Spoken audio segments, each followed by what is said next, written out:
Europe 1. Le grand direct de la santé avec aujourd'hui le docteur Stéphane Clerget, pédopsychiatre, Elisabeth Assayag de la rédaction d'Europe 1, le docteur Marcel Ichou, généraliste, et notre nutritionniste, le docteur Jean-Michel Cohen. Oui, on va parler aujourd'hui des régimes sur Internet. Vous êtes sans doute nombreux à avoir vu ces régimes en vous baladant sur Internet ou recevoir des tonnes de mails qui vous proposent des régimes faciles, pas chers sur Internet. Alors, on va essayer de comprendre quels sont ces régimes et si c'est vraiment efficace de tenter de maigrir tout seul comme ça avec son écran et avec ces conseils qui sont donnés par Internet. Docteur Jean-Michel Cohen, tout d'abord, pourquoi ça a un tel succès, les régimes par Internet ? Il faut revenir à l'historique des choses, c'est-à-dire que précédemment, quand on avait fait le choix d'entamer un régime, de maigrir ou de mincir, on avait quelques possibilités. La première, c'était de commencer tout seul. C'est la demande favorite des gens. Je commence tout seul à maigrir parce que c'est un acte assez intime. Et puis après, si ça marchait pas ou si on n'était pas satisfait, deuxième recours, c'était la presse et l'édition. On a acheté Elle, le dernier régime à la mode, on a acheté un bouquin. Et puis un jour est arrivé Internet qui n'était pas autre chose que des livres interactifs. Ça voulait donc dire qu'on bénéficiait à la fois des mêmes services que le livre ou qu'Internet ou que les journaux, mais qu'en plus on avait une interactivité avec les gens. Et c'est comme ça que s'est développé le Internet. Mais alors le web a modifié les choses dans la mesure où Internet, c'était pas nouveau de fabriquer des régimes informatiques. On l'avait fait à l'hôpital, à l'assistance publique, dans les années 1980, où on mettait quelqu'un devant un pupitre, il rentrait un ensemble de données, son poids, son âge, ses goûts alimentaires, et on arrivait à lui délivrer une vingtaine de feuilles dans lesquelles on lui donnait un régime tout à fait personnalisé, et c'est ce qu'a démocratisé le web en permettant à tout le monde d'avoir accès à ce système. Alors c'est du coaching en ligne, c'est un coaching intelligent, mais finalement qui est un peu le même pour tout le monde, non ? Non, parce que le système s'est raffiné. D'abord, il faut signaler qu'on a deux problèmes en France. Le premier problème, c'est la désertification médicale, et il y avait très peu de gens qui avaient accès à la possibilité d'avoir des médecins. Et la deuxième problématique, c'était que, par exemple, toute une population de gens, et on les voit sur Internet, des gens qui avaient un handicap, qui avaient une perte de mobilité, des gens qui avaient un cancer, qui ne voulaient pas s'exhiber, tous ces gens-là ont trouvé refuge sur le web. Et quand on dit que ces régimes sont des régimes marketing, c'est pas tout à fait vrai, parce que si au début, ces régimes sur le web se contentaient simplement de donner la recette, ça veut dire en fait recopier le livre et le mettre sur Internet comme si c'était une liseuse, avec le temps, ces régimes se sont peaufinés, on arrive maintenant à aboutir à des personnalisations de plus en plus efficaces, et on voit bien la progression permanente du système, c'est-à-dire que la dernière nouveauté en date, ça a été les repas en photo qui permettent d'évaluer la photo, puis auparavant, on avait eu les réponses aux questions par les diététiciennes, puis précédemment, il y avait eu la mise en place des consultations téléphoniques, etc., etc., et on arrive à un stade où le système est de plus en plus abouti et où les médecins n'arrivent plus à lutter contre ça. Pourquoi ? Parce que la différence avec une consultation de médecin, et je le vis, c'est que quand on voit un patient, on le voit environ une demi-heure, on va le revoir au mieux tous les 15 jours, alors que là, les gens ont un accès direct avec leur Internet, à la fois à leur menu, à leur système, à la réactivité, à la stimulation. Or, le maître mot de l'amaigrissement, c'est quoi finalement ? C'est pas seulement la technique de régime,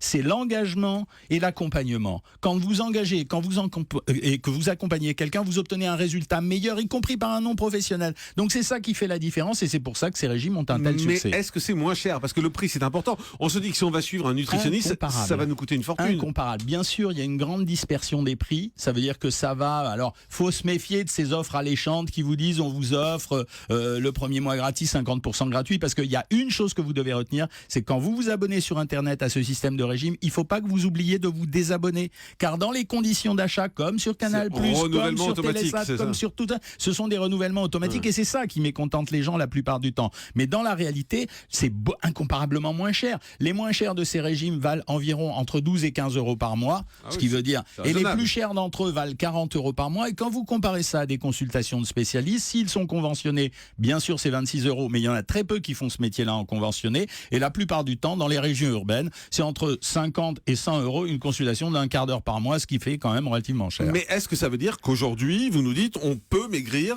sans voir un spécialiste ? On peut maigrir juste devant son ordinateur et on n'a pas besoin d'aller voir un médecin ? Ça dépend de la problématique. Si vous avez une problématique d'ordre médical et que si votre amaigrissement s'accompagne d'un problème de diabète, des prises médicamenteuses multiples, de maladies particulières, que si vous avez une obésité sévère avec un handicap qui résulte de l'obésité, moi je persiste consiste à dire qu'il faut quand même consulter un médecin parce que le médecin, son rôle, c'est d'évaluer l'ensemble du problème et pas seulement de s'intéresser à la prescription du régime.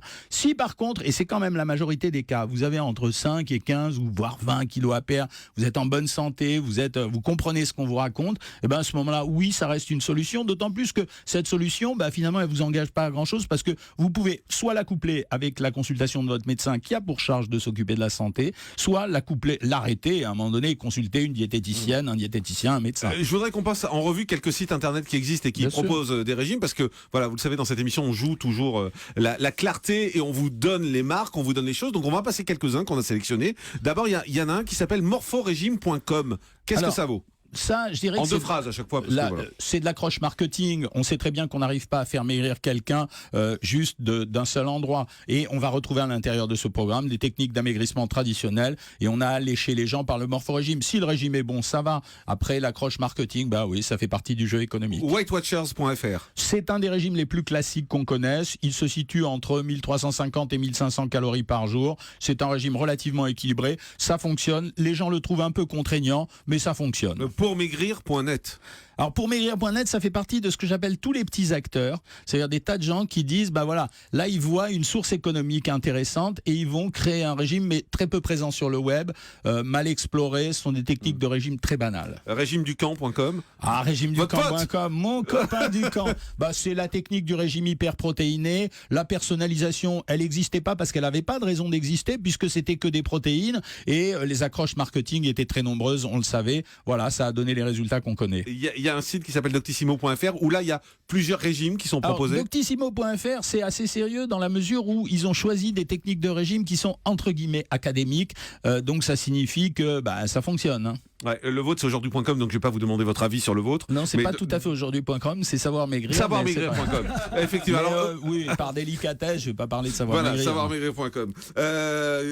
Il y a des régimes de stars également qu'on trouve sur Internet. Alors ça, c'est pipeau de chez pipeau. Ça veut dire que à chaque fois, là, on est typiquement dans l'accroche, comme le faisaient les magazines ou les livres autrefois. Une star, une proposition hyper facile et en même temps des régimes qui sont tout à fait classiques et qu'on retrouve partout ailleurs. Mais souvent, les régimes de stars, ce sont des régimes un peu en brouille. Elisabeth Assayag. Mais pourquoi c'est pipeau ? Puisqu'on voit le résultat immédiat sur la star qu'on adule. Donc au contraire, ça fait envie. Parce que par expérience, je peux vous dire que la plupart des stars qui ont vendu des régimes et que parfois même j'ai consulté dans mon bureau ne suivaient pas les régimes qu'ils proposaient aux autres mais qu'ils en prenaient un autre. On peut prendre un exemple, l'exemple de Madonna par exemple. Alors Madonna, reine de la pop, elle alterne régime macrobiotique et un régime qui s'appelle The Zone. Alors, c'est quoi The Zone ? Non, The Zone, c'était un régime relativement traditionnel, régime relativement équilibré. Alors, l'associé au régime macrobiotique, ça veut dire qu'on prenait les spécificités, on mangeait que des graminées, etc. C'est la sauce à Madonna. Bon, tout ça fait pas une chanson, mais ça fait des notes dans tous les sens. Donc, c'est pas grand-chose. C'est n'importe quoi. Rihanna, elle dit qu'elle suit pas de régime, mais alors elle fait de tout, elle fait du sport et des perfusions également. Alors ça, les stars américaines, ce sont les spécialistes pour consulter à répétition des médecins qui leur proposent des conseils, en général les plus originaux les uns des autres, et c'est ça qui les attire. Elles arrêtent en général au bout d'une semaine. Voilà, les perfusions, où ça se fait. Il y a des médecins qui se baladent dans le monde comme ça, et qui sont des spécialistes de je t'injecte des cellules, je te mets de l'oxygène dans l'artère, etc., etc. Bon, c'est un peu la médecine miracle, quoi. Kate Moss, elle fait de la détox. Jus de fruits sans sucre, des tomates, des pommes, des soupes de légumes, du thé, des légumes. Elle pratique le pilate, la corde à sauter également, elle dit que ça marche. Ouais, moi je pense qu'elle ferait mieux de faire de la détox d'autre chose d'abord, parce que mais non, mais là il faut dire la vérité telle qu'elle est. Bon.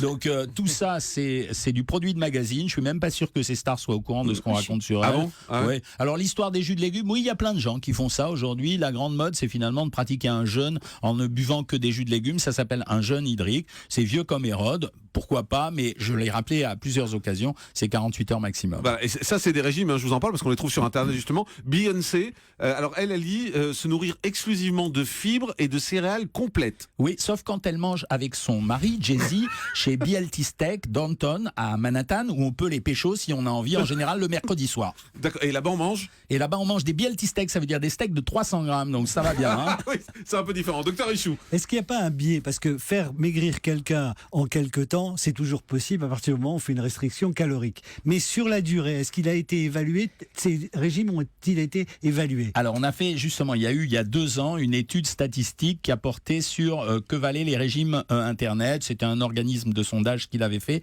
Et on a découvert que les résultats étaient un peu supérieurs à des régimes de type traditionnel. Mais surtout, ce que déclaraient les gens, c'est que 5 ans après, dans cette étude, après avoir suivi le régime, tous n'avaient pas obtenu un résultat, mais par contre, tous considéraient manger mieux. Et en fait, savoir manger, c'était un truc extrêmement intéressant. Donc, l'intérêt de ces régimes par le web, c'est l'imprégnation qu'on fait sur les champs, c'est-à-dire c'est arriver à les instruire. Donc, ça permet de faire une pédagogie alimentaire. Je signale d'ailleurs que ce mécanisme est en train de s'implanter dans les hôpitaux. On a par exemple une expérimentation à Boston à l'heure actuelle sur un médecin nutritionniste assez célèbre aux États-Unis qui est en train de créer ce programme Internet. On a au Brésil une explosion de ces systèmes Internet et on commence à avoir très frileusement à l'assistance publique des propositions de programmes de suivi de patients par Internet qui ne se substituent pas à la consultation médicale, mais qui sont une façon d'entraîner, de stimuler les gens. Or, qu'est-ce qui est dur dans un régime? C'est de le suivre.